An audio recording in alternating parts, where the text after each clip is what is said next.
자, 사도행전 시리즈 미셔너리 처치 10번째 시간입니다. 깨어 있어야 하는 이유, 깨어 있어야 하는 이유라는 제목으로 하나님 말씀 나누겠습니다.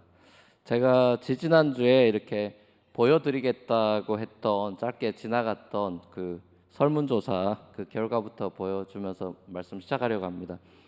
오늘날 미국에 가장 큰 영향을 끼치고 있는 현대 우상이 뭡니까? 이렇게 뭐라고 생각합니까?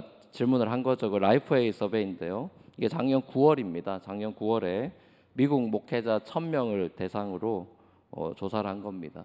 거기 보면 이제 여기 도표에 보시다시피 1위가 컴포트입니다. 꽤 높은 퍼센티지죠. 67%입니다. 그리고 2위가 통제감과 안정감, 컨트롤 앤 시큐리티고요. 3위는 돈. 그리고 4위가 다른 사람의 인정. 그리고 5위가 성공, 6위가 사회적인 영향력, 또 7위가 정치적인 힘, 그리고 8위가 뭐 성이나 로맨틱한 사랑 이렇게 나온 걸 봅니다. 그렇죠?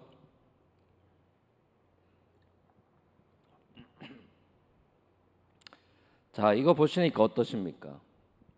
이 9가지 우상들이 여러분에게 어떤 영향을 끼치고 있는 것 같으십니까? 사실 우리가 영적으로 깨어있지 않으면 이 우상의 밥이 되기 십상이죠. 우리가 그리스도께 물들어가는 것이 신앙생활이라고 한다면은 이 우상에게 서서히 물들어가는 것이 죄송합니다.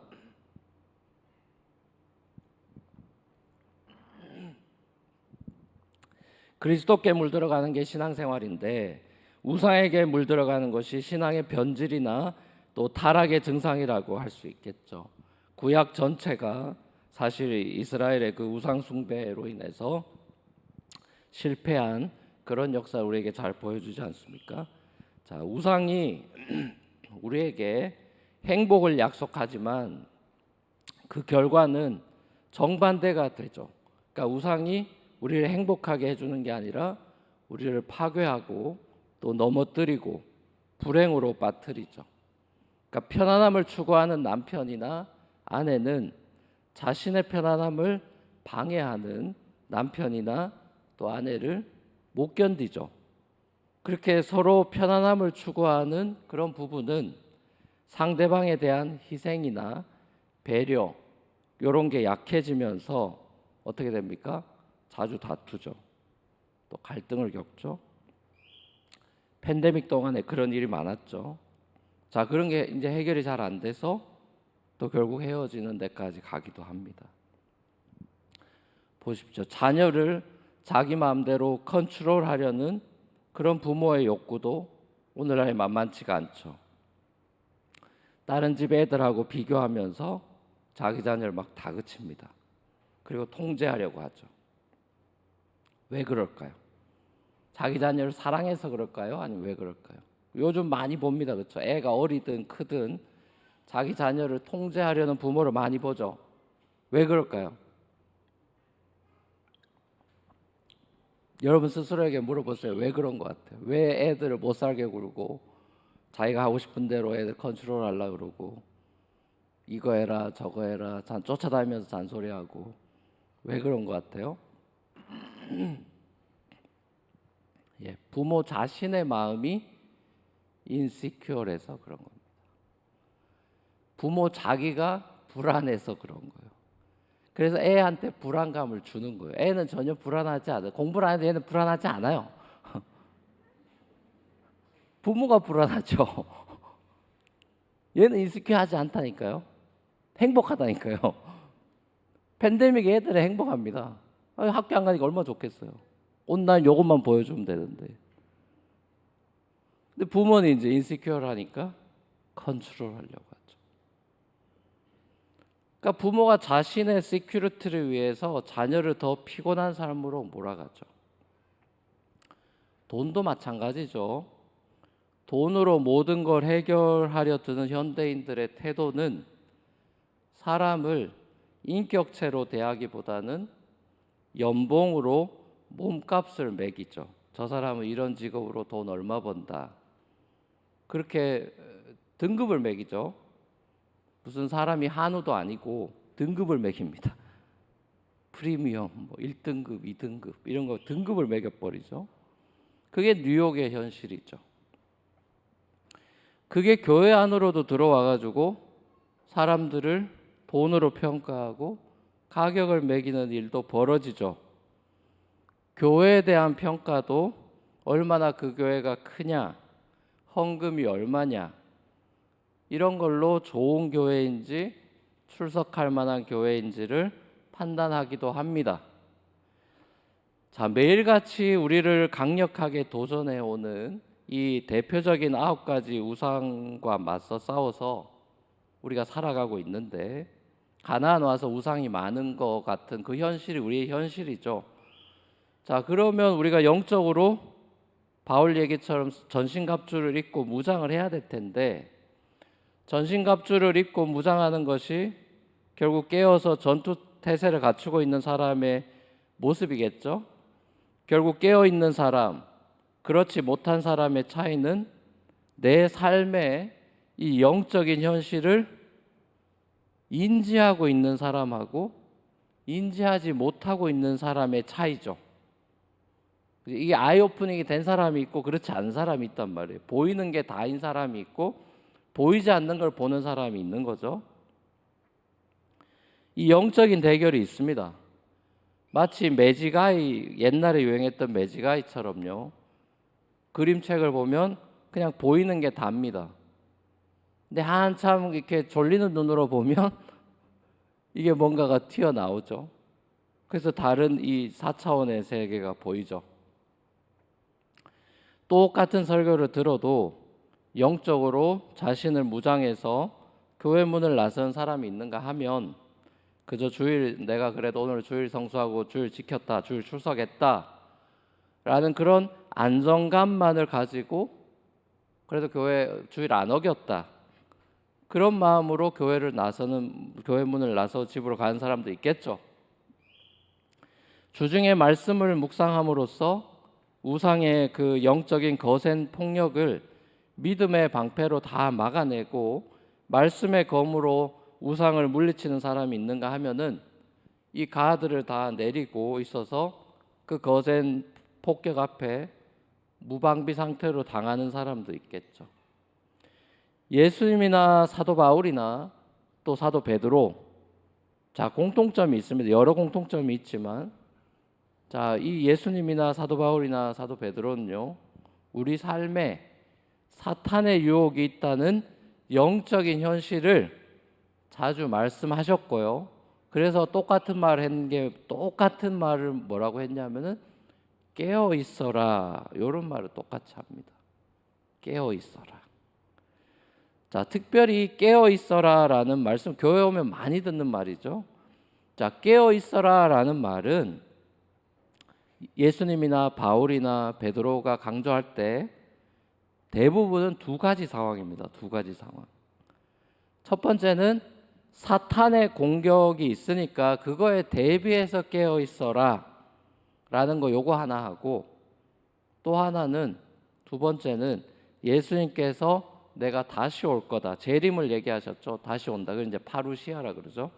예수님이 다시 오시는 파루시아, 그 재림의 때를 너희가 기다려야 되는데, 기다릴 때 너희가 졸지 말고 자지 말고 깨어 있어라. 두 가지 상황에서 항상 이 얘기를 해요. 자, 근데 가만히 생각해 보면 이 두 가지 상황이 분리된 게 아니고 사실은 불가분의 관계에 있는 거죠. 그러니까 사탄의 종노릇하면서 살아가면서 세상과 짝하고 영적인 능력을 잃고 살았던 사람이 무슨 수로 마지막 날 천국의 영광을 누리고 그곳에서 인조이할 수가 있겠습니까? 말이 안 되죠. 공부 한 자도 안 한 사람이 시험 합격의 영광을 누릴 수 없는 거 아닙니까? 그렇죠? 그러니까 우리는 이 구원이라는 거를 히브리서에서 우리가 좀 다뤘었습니다만, 우리가 구원이라는 거를 너무 쉽게 여기고 너무 값싸게 여겨서 그냥 내가 죽기 전에 내가 마음만 먹으면 천국 갈 수 있는 걸로 착각한 사람들이 많죠. 그러니까 그냥 내가 죽기 전에 내가 마음을 먹고 아 그래 회개하고 나 사실 예수 믿어요. 딱 한마디 그냥 던지면 천국 가는 줄 착각하는 사람들이 한국 기독교인들 중엔 굉장히 많은 것 같습니다. 근데 성경을 쭉 읽어보면요, 단 한 번도 성경은 구원이 쉽다란 얘기를 하지 않아요. 쉬운 구원을 얘기하지 않습니다. 예수님이나 사도 바울은 구원이라고 하는 것이 평생의 영적인 싸움이다. 심지어 예수님은 너희 의가 바리새인의 의보다 나아야 된다. 그런 얘기도 하죠. 그러니까 성화의 이 과정을 뺀 구원이라고 하는 것은 없습니다. 그런 구원은. 성화가 없는 구원이라는 건 없어요. 그건 여러분 잘못 알고 있는 거예요. 그냥 내가 마음먹고 고백하면 뭐 다 된 걸로 착각하는, 그렇지 않습니다. 성경 그렇게 얘기하지 않는다니까요. 구원은 journey입니다. journey. 그 안에 follow-away도 있고요, 백슬라이딩도 있고 많은 드라마가 있습니다. 그때 갈 때까지 가봐야 되는 겁니다. 자기 멋대로 살다가 그냥 뭐 예수 믿는다고 말만 하면 되느냐? 그렇지 않다니까요. 멋대로 살다가 마지막에 턱걸이해서 그냥 천국 가면 그만이다. 이건 자기 생각입니다. 그런 일은 벌어지. 예수님 옆에 강도 얘기들을 많이 하죠. 쉬운 구원이나 한 방에 되는 거, 그 예수님 옆에 있는 그 강도 얘기하면서 자기들 갖다 대죠. 그 사람 보라고 그렇게 가지 않냐 그러죠. 평생 멋대로 살아도 한 방 있지 않냐, 마지막 역전 한 방 있지 않냐, 그런 얘기 맨날 하죠. 여러분 그것도 여러분 성경을 잘못 읽어서 그런 겁니다. 그거는요 하나의 심볼입니다. 예수님 옆에 양쪽에 이 인류를 대표하는 선수들이 있는 겁니다. 믿지 않는 사람이 있고 끝에 믿는 사람이 있죠. 그게 인류의 예수님을 십자가를 두고 믿게 된 사람과 믿지 않는 사람을 마지막에 이렇게 보여주는 상징적인 장면이에요. 그게 일반화시킬 수 있는 구원의 논리가 전혀 아닙니다. 그건 완전히 성경을 잘못 읽은 거죠.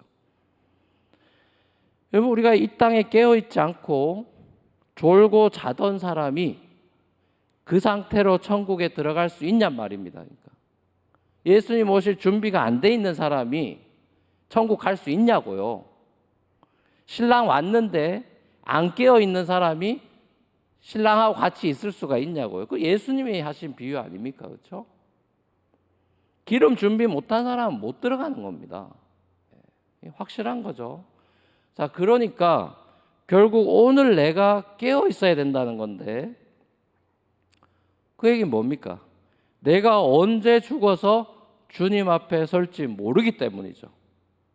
내일이 나에게 보장되어 있는 삶이 아니죠. 이건 뭐 젊은이나 늙은이나 똑같습니다. 그렇죠? 죽음 앞에는 순서가 없잖아요. 꼭 늙어서 죽는 게 아니잖아요. 그러니까 우리는 죽음의 순서도 없고, 그 예수님이 깨어 있어라라는 얘기는 내가 언제 죽어서 주님 앞에 서야 될지 모른다. 그러니까 성경적인 종말론이라고 하는 거는 오늘이 내 삶의 마지막인 것처럼 하루하루 주님을 주인으로 모시고 살아가는 삶이다. 이게 성경적인 종말론이죠. 신랑 되신 주님을 기다리고 주어진 일에 최선을 다하면서 살아가는 삶이죠.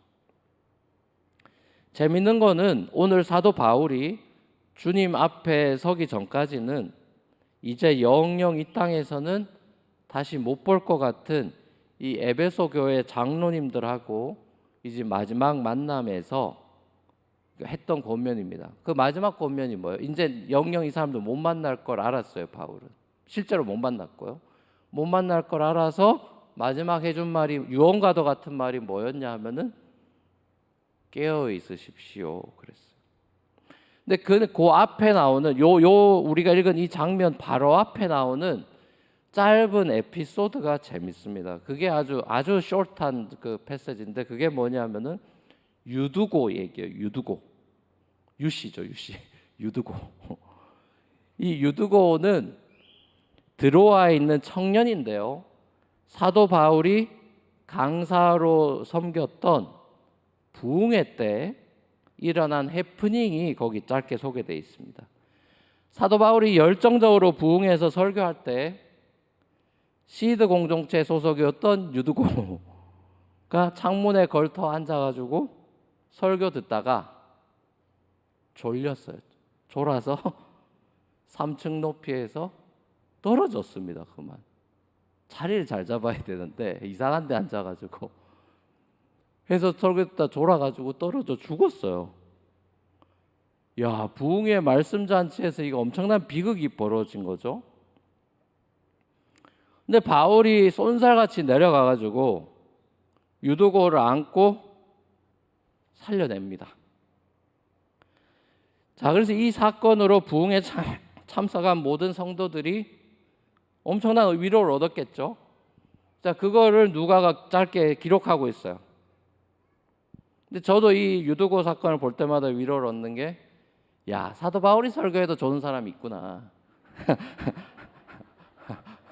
이건 뭐 아니, 나 같으면 사도 바울 설교하면 진짜 집중해가지고 막 한자로 성경인데 그냥 말 자체가 성경인데요. 와, 사도 바울이 설교해도 저는 청년이 있다. 이제 상처를 안 받기로 했으면 저는 뭐 저라도 아무 상처를 안 받. 사도 바울도 저는데 뭐 별 수가 없죠. 이 이야기를 왜 누가가 기록했냐 이거죠. 이 짧은 에피소드를, 죽었다 살아난 이 짧은 얘기를 왜 썼느냐. 전 이게 깨어있는 삶과 연결고리가 있다고 생각이 들었어요. 묵상을 하면서. 그러니까 유두고는 사실은 깨어있는 삶을 살았다고 저는 생각합니다. 왜냐? 그러니까 유두고는 육체적으로는 졸았죠. 피곤해가지고. 근데 그건 말씀 앞에 졸았죠. 말씀 앞에서 졸았고요. 그래서 그건 다시 살아났죠. 그러니까 저는 이게 깨어있는 삶이 뭔지를 보여주는 것 같아요. 사도 바울이 에베소 장로들에게 깨어있어라 라고 했던 말씀은 1차적으로는 사도 바울을 공격했던, 사도 바울 막 공격하고 죽이려고 했던 그 사람들의 이 교회를 향한 핍박과 방해가 너희한테 있을 거니까, 에베소 사역 때 방해한 사람 많았죠. 그거 너희가 대비해라 라는 말씀인 것과 동시에 온갖 이단, 우상 이런 거에 너희가 맞서 싸우라, 이런 의미겠죠. 교회 리더인 장로들이 깨어 있어서 성도들을 잘 목양해 주십시오 이렇게 부탁을 한 거죠. 리더가 깨어 있지 않은 교회가 어떻게 사탄과 맞서 싸워서 승리를 거둘 수 있겠냐. 자, 이건 저는 우리 교회도 마찬가지라고 생각합니다. 뭐 모든 교회가 다 똑같죠. 리더부터가 9가지 대표적인 우상, 이것과 날마다 싸우는 몸부림이 있어야겠죠. 목회자, 장로, 집사, 순장, 팀장. 자, 이렇게 직분을 가지고 주님의 몸된 교회를 섬기는 사람들이 영적으로 깨어있지 않으면 사탄이 그 사람들을 공격해서 교회를 어지럽히고 쪼개고 깨뜨리고 난리가 나는 거 여러분 부지기수로 봤을 겁니다. 저 부지기수로 봤습니다. 사탄은요, 우리의 감정을 이용해서 그야말로 모든 걸 어글리하게 만듭니다. 엉망진창으로 만듭니다. 제가 한 20-30명 되는 이민교회 아주 가족 같은 교회도 섬긴 적이 있습니다. 정말 천국가의 모습이었어요. 와, 우리 이렇게 친하고 집에 밥숟가락 몇 개 있는지까지 다 아는 그런 시골에 있는 좋은, 너무너무 좋은 교회라고 서로 자부하고 행복한 교회였어요. 근데 그 행복한 교회가요, 깨지는 데는 몇 주가 걸리지 않던데요. 제가 그거 보고 젊은 시절에 30대 초반에 깜짝 놀랐습니다. 나를 불편하게 하는 것들을, 교회에 와서 내가 불편하다 싶은 거를 사탄은 계속 부풀리게 만듭니다. 그래서 감정을 자극하죠. 그래서 교회 리더들을 원망하고요, 욕하고요, 그렇게 막 계속 감정을 부추깁니다. 그래서 사랑하고 용서해야 될 대상을 정죄하고요, 비판하고요, 원망하는 그런 대상으로 바꿔버립니다. 눈을 바꿔버립니다. 이게 사탄의 아주 고전적인 수법입니다. 그러니까 깨어있지 않으면 이런 거에 놀아난다니까요. 이게 사탄의 공격이에요. 근데 깨어있지 않으면 공격인지를 몰라요. 근데 자기 감정인 줄만 알아요. 좋았던 관계가 하루아침에 그냥 산산조각이 납니다. 자, 그러니까 영적으로 깨어 있어야 이런 허튼 수작에 안 놀아납니다. 요즘같이 우상과 세속에 거센 도전이 있는 세상에서 이 건강한 교회 공동체의 중요성은 아무리 강조해도 지나치지가 않아요. 건강한 교회가 정말 이제는 희귀해져 가고 있고, 그 건강한 교회가 이 시대에 얼마나 남겨진 그루터기 같은 하나님의 이 누룩 같고 겨자씨 같은 거냐, 이게 팬데믹 이후에 그걸 더 우리가 절실히 느끼게 되죠. 여러분, 신앙생활이라는 거는 나 혼자서는 절대로 할 수가 없습니다. 이 세속의 거센 물결을 나 혼자 이렇게 못 거스릅니다. 손잡고 같이 버텨야 되고요, 같이 올라가야 됩니다. 거룩한 소수가 필요하죠. 통역자가 절실합니다. 삼겹줄은 쉽게 안 끊어진다는 전도서 말씀도 있죠. 예수님께서 마지막 때를 살아갈 우리에게 이런 말씀을 해주셨습니다. 예수님도 워닝을 하셨어요. 그리고 격려해 주셨는데요. 누가복음 21장입니다. 누가복음 21장 34절에서 36절 같이 한번 읽어보겠습니다. 시작.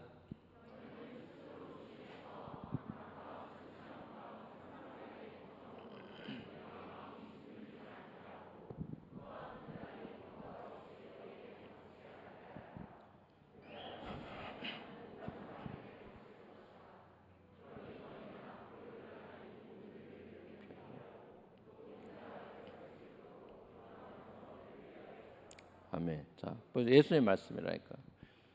예수님도 종말 얘기하면 항상 깨어 있어라는 얘기를 뭐 마태복음 그 시리즈 비유에서도 하시고, 누가 보면 예수님 깨어 있으란 말 많이 하셨죠. 종말을 준비하며 살아가는, 마지막 예수님 다시 올 걸 준비하며 살아가는 성도의 삶에 있어서 깨어 있어야 되는데, 너희가 그러려면 세 가지를 조심해라 이렇게 얘기를 했습니다. 그 세 가지가 뭡니까? 그게 나오는 게 방탕이고요, 술 취함이고요, 세상살이의 걱정입니다. 요 세 가지 조심하래요. 그럼 방탕이 뭐냐를 알아야 될 거 아니에요, 그죠? 방탕이면 막 사는 걸 얘기하는 게 아닙니다. 방탕은요, 같은 누가복음 컨텍스트를 보면 알 수가 있습니다. 뭐가 방탕인지를. 같은 누가복음 컨텍스트 보면 잘 유명한 탕자 비유가 나오죠, 그죠? 그러니까 거기서 방탕한 자식이라는 건 뭘 말하는 거예요? 가서 막 여자들하고 놀고 이런 걸 말해. 그거의 결과물들이죠. 방탕의 결과물이에요. 누가가 이야기하고 싶은 방탕은 뭡니까? 아버지를 떠난 그 자체를 방탕이라고 하는 거예요. 집 나갈 때부터 방탕하게 되는 겁니다. 그리고 이 첫째 아들도 집에 있지만 방탕한 탕자죠. 왜? 아버지를 마음으로는 다 떠나 있죠. 몸만 있지 마음은 떠나 있죠. 둘 다 방탕한 자식이죠. 누가는 그걸 보여줍니다. 그러니까 방탕은 아버지와의 관계가 끊어진 상태를 말하는 거죠. 아버지와의 관계가 끊어진 게 방탕이에요. 그러니까 세상에서 뭐 도덕적으로 나쁜 짓 하는 거, 그건 당연한 거고, 그 정도가 아니라 아버지를 떠나서 자기 멋대로 살고 싶은 대로 살아가는 삶, 그걸 성경은 방탕이라 그러죠. 그래서 거기서 한 걸음 더 나아가면요, 방탕에서 한 걸음 더 나아간 게 두 번째 나오는 술 취함입니다. 자, 술 취함은 하나님께서 노아 시대에, 창세기에 죄가 극악해서 물로 다 쓸어버린 홍수 심판할 때, 그때 사람들의 대표적인 모습이 술 취함이었습니다. 그러니까 이거는 술 취함이라는 건 뭐냐면은 온통 세상 쾌락에만 빠져 있는 상태를 말하는 술 취함이라는 건 그 하나의 심볼이에요. 그러니까 뭐 성경이 술 자체를 죄악시하거나 이러지 않죠. 뭐 성찬에 와인도 마시고 하는 거니까 그런 걸 얘기하는 게, 술 취함이라는 거는 다른 얘기죠. 그 세상 쾌락에 빠져 있는 것에 대한 심볼입니다. 그러니까 예수님께서 말씀하신 술 취함은, 그러니까 오늘날 우리 요새 우리말로 요즘 우리의 용어로 재해석을 한다면은 중독이다 이렇게 표현할 수도 있을 것 같아요. 현대인들을 보십시오. 중독이 많죠. 애들은 게임 중독, 무슨 스마트폰 중독, 뭐 알코올 중독, 마약 중독, 음란 중독, 성 중독, 포르노그래피 중독. 중독이 많죠, 현대인들이. 그렇죠? 그러니까 재미를 주는데 그 재미가 계속 더 뇌를 자극해서 도파민 더 센 게 나오게 만들어 가지고 그쪽으로 계속 가게 만들어서 영적인 일에 관심을 쓸 에너지와 그 정신력을 다 뺏어가 버립니다. 에너지 총량의 법칙이죠. 사람은 에너지를 어딘가 많이 쓰면 나머지 남은 거 가지고 써야 되는 거잖아요. 에너지가 넘쳐나는 게 아니잖아요. 한정되어 있는 자원이 있는 거죠. 자, 인생의 마지막 날을 까먹고 까르페 디엠만을 외치면서 사는 이 시대입니다. 그렇죠? 쾌락이 엄청 많죠. 자, 우리 그리스도인들은요, 사실은 까르페 디엠보다는 메멘토 모리를 더 생각해야 됩니다. 메멘토 모리가 뭐죠? 죽음을 생각하라. 까르페 디엠, 미친 듯이 잘 살고 행복하자라는 이 세상이 주는 메시지보다도 사실은 메멘토 모리, 죽음을 생각하라라는 메시지를 우린 더 생각해야 됩니다. 결승점을 바라보는 비전이 필요하다고요. 우리 인생이 지금 어디로 가는지를 알아야 될 거 아니에요. 아까 우리 표대를 향하여 찬양도 했죠. 우리가 지금 여기서 나이가 들어서 그래서 50이 되고 60이 되고 70이 되고 80이 돼서 그래서 어떻게 할 거냐를 알아야 될 거예요. 그 인생이라는 게 그냥 그렇게 한번 하고 끝나는 게 아니잖아요. 결승점이 있잖아요. 그렇죠? 그러니까 우리는 카르페 디엠이 아니라 메멘토 모리를 더 비중 있게 다뤄야죠. 현대인들은 이것보다는 카르페 디엠에 다 미친 듯이 오늘 먹고 죽고 놀고 재밌자 행복하자 먹방 뭐 온갖 이런 걸로 지금 사람들 막 돌리죠.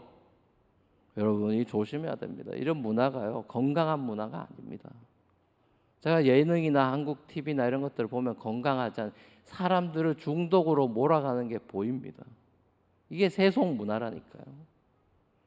밸런스를 잃어버리게 만든다니까요. 놀지 말자는 얘기를 하는 게 아니고 취미생활 하지 말라 그런 얘기를 하는 것이 아닙니다, 여러분. 균형이 깨져 있다는 얘기를 하는 겁니다. 그리고 우린 더 비중 있게 다뤄야 되는 거는 메멘토 모리, 우리가 결승 어디로 가고 있냐를 날마다 체크를 해야 된다고요. 마지막 세 번째로 우리가 예수님이 조심해라 한 건 세상살이의 걱정이다 그랬어요. 그렇죠? 예수님 잘 짚으셨습니다. 옛날이나 지금이나 사람들은 먹고 사는 문제로 골머리를 앓습니다. 왜냐? 세상살이가 만만치가 않으니까요. 세상살이가 만만치 않다는 건 두말하면 잔소리죠. 이 도시 맨하탄 와서 살아가면 사람들은 와, 저 화려한 도시에서 좋은 아파트에 맛있는 거 먹고 좋겠다 그러지만 정작 여러분 여기 사는 사람들은 골치가 아프죠. 언제 이 직장 때려치울까 싶기도 하고 이제 내가 언제까지 여기 있어야 되지 싶기도 하고 뭐 여러 복잡한 생각들로 여러분들이 머리가 아플 겁니다. 그렇죠? 인생이 고달프고 괴롭고 슬픈 일이 많다는 걸 부인할 수 있는 사람은 아무도 없을 겁니다. 나이가 좀 먹으면. 나이가 어리면 아무 철이 없으니까 그런 생각이 없죠. 나이가 들면 들수록 인생이 만만치가 않고 세상살이가 만만치가 않구나. 그래서 사람 걱정이 많아지고요. 고민이 많아지죠. 앞으로 내가 어떻게 먹고 살까? 이 생각이 늘 따라다닙니다.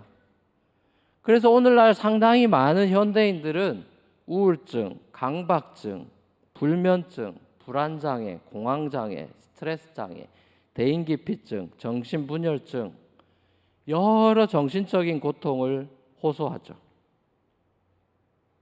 그러니까 이게 우리의 현실인 거예요. 세상살이의 걱정이 뭐 의사 선생님들 만나면 다 걱정, 스트레스 이런 게 뭐 만병의 원인이라는 식으로 얘기를 많이 하지 않습니까? 그러니까 정신적인 고통과 스트레스가 우리가 많은 거예요. 근데 이제 우리가 이제 그게 우리의 주위의 모든 사람들의 현실이라 치고, 그게 가나안 들어왔더니 정작 우상도 많고 한데 먹고 사는 게 치열하고 경쟁이 치열하고 이제 이 사는 게 만만치가 않다는 걸, 이제 적과 꿀이 흐르는 땅이라 좋은 줄 알았더니 사는 게 만만치가 않다는 걸 깨달았죠. 자, 그래서 이제 우리가 이제 여기서 그럼 어떻게 살아야 되나 이런 생각을 하게 될 거 아닙니까? 자, 그러니까 성경이 거기에 대해서 해답을 주죠. 지나친 걱정을 안 하고 살 수는 없는데, 지나친 걱정은 불신앙이다. 불신앙이고 그거는 불행의 씨앗이 되는 거다. 그러니까 이 걱정의 문제가 제대로 해결되지 못하면은 이 걱정이 신앙생활에 영향을 끼치죠. 자, 지나친 걱정이라는 건 뭡니까? 비가 오는 건 당연한 일이죠. 우리 살아가면 비가 오는 게 당연하죠. 근데 당연하지 않은 건 뭐예요? 홍수가 나서 범람하는 게 이제 문제가 되는 거잖아요. 매일매일 비 오는 걱정은 당연한 겁니다. 그건 우리가 걱정 안 하고 살 수는 없잖아요. 책임감도 있고 걱정도 되는 거예요. 그냥 내가 걱정해서 하는 게 아니라 그냥 걱정이 되는 거잖아요. 그건 비가 오는 거예요. 그냥 굳은 날이 있고 마른 날이 있듯이 그냥 비가 오는 겁니다. 근데 자기가 계속 비가 오도록, 며칠 내내 비가 오도록 해서 비가 계속 오면은 범람하잖아요. 그러니까 성경은 그 얘기를 하는 거죠. 범람하면 어떻게 됩니까? 침체됩니다. 영적인 침체를 경험하게 돼요. 그래서 많은 사람들이 이 먹고 사는 문제, 인생살이에 취업이든 뭐 이직이든 집 사는 문제든 뭐든, 자, 그거 이제 걱정이 하루 이틀이 아니라 3일, 4일, 1개월, 2개월, 3개월 이렇게 많아지면 이게 범람한다니까요. 걱정이 범람해가지고 그럼 어떻게 됩니까? 설교를 들어도 예배 시간에 집중이 안 됩니다. 마음의 평강이 없다고요. 그리스도의 평강을 뺏긴다고요. 그래서 자기 스스로가 자기를 불행하게 만듭니다. 나는 왜 이렇게 살고 있지? 나는 왜 이렇게 찌질하지? 이러면 자기 스스로에 대해서 못났다고 자기 자신을 막 죄책감을 줍니다. 그게 하나님의 뜻이 아니잖아요. 그죠? 항상 기뻐하라, 쉬지 말고 기도하라, 범사에 감사해라. 이게 하나님 우리를 향한 뜻이라잖아요. 예수님께서 우리 인생에서 우리가 겪는 이런 어떤 걱정, 염려, 이걸 모르시는 분이 아니죠. 우리 머리털까지 세신 분이 우리가 얼마나 걱정하고 사는지 모르실 리가 없잖아요. 자, 근데 그런 사람들한테 뭐라 그럽니까, 예수님이? 프라이어리티를 바꿔주죠. 네가 걱정하고 그 생각하기 전에, 그것도 하지 말란 얘기가 아니라 먼저 하나님 나라와 그의 의를 그러면 구해봐라. 순서를 바꿔줍니다. 사도 바울도요, 걱정, 염려에 대한 대안으로 평강을 주시는 하나님 아버지께 그러면 감사하면서, 감사할 거리를 찾아보고 감사하면서 간구해라 그러죠. 이 예수님 먼저 그의 나라 의를 구하라는 말씀이나 사도 바울의 말씀이나 사실은 기도 컨텍스트에서 나온 거기 때문에 사실은 기도하라는 소리입니다. 사도 베드로도 우리 모든 인생의 걱정을 주님께 다 맡겨라, 베드로전서 5장 7절에서 그런 얘기를 합니다. 그러니까 이 세 가지, 그러니까 깨어있어라고 했던 예수님이나 바울이나 베드로의 우리 걱정, 세상살이 걱정에 대한 대안은 기도해라. 기도해라. 조금 전에 읽은 누가복음 말씀에서도 예수님께서는 기도하면서 늘 깨어있어라 이렇게 말씀하셨죠. 사랑하는 우리 뉴프런트 교회 성도 여러분, 결국 우리가 기도하면서 늘 깨어 있어야 되는 이유는 우리가 주님으로부터 멀어져서 관계 끊어지고 방탕해지고 그러다가 중독되고 술 취하고 온갖 세상 걱정이 머리를 다 가득 채워서 내 스스로를 불행한 삶으로 전락시켜서 다시 사단의 종노릇하는 그런 인생이 되지 말라고, 쉽게 말하면 우리의 행복한 삶, 하나님의 기쁨을 누리는 삶이 되라고 깨어있으라는 거예요. 쉽게 말하면. 그러니까 깨어있지 않으면 행복할 것 같지만 그게 행복이 아니란 소리를 하는 겁니다. 그러니까 더 적극적으로 나아가서는 이 땅에서 하나님의 영광을 그 기쁨과 행복을 샬롬을 드러내고 그 좋은 것 주시고 우리와 함께 하시고 생명 주시는 그 생명 은혜의 복음을 다른 사람들도 제발 알았으면 좋겠다 싶어서 미친 듯이 돌아다니면서 지금 사도 바울이 돌 맞아가면서 전하고 있는 거 아닙니까? 내 목숨을 생명도 조금 더 귀한 것으로 여기지 않는다고 하잖아요. 은혜의 복음을 전파하기 위해서 우리가 거기까지 나아가야죠. 거기까지 가야죠. 돌 맞아도 행복하니까 대책이 없는 거잖아요. 우리가 그렇게 영적으로 깨어있는 삶을 살면서 죽을 때까지 끝까지 믿음의 경주를 마치는 날 우리에게 하늘의 상급이 주어진다고 성경은 약속하죠. 약속하고 있습니다. 그렇죠? 우리가 누릴 가장 큰 상급은 방탕과 술 취함과 세상살이의 걱정이 더 이상 없이 참된 컴포트를 얻게 되는 거고요. 진짜 시큐리티를 누리게 되는 거고요. 참 잘했다, 착하고 충성한 종아라고 우리를 칭찬해 주실 주님의 어프루브를 받게 될 것입니다. 결국 그날에 우리에게 이 땅에서 우상이 되었던 컴포트, 시큐리티, 어프루벌, 이게 주님 안에서 제자리를 찾게 될 것입니다. 이게 사실은 나쁜 게 아니에요. 팀 켈러도 얘기했지만 우상은 좋은 걸 최고로 만들어버린 게 우상이라는 거죠.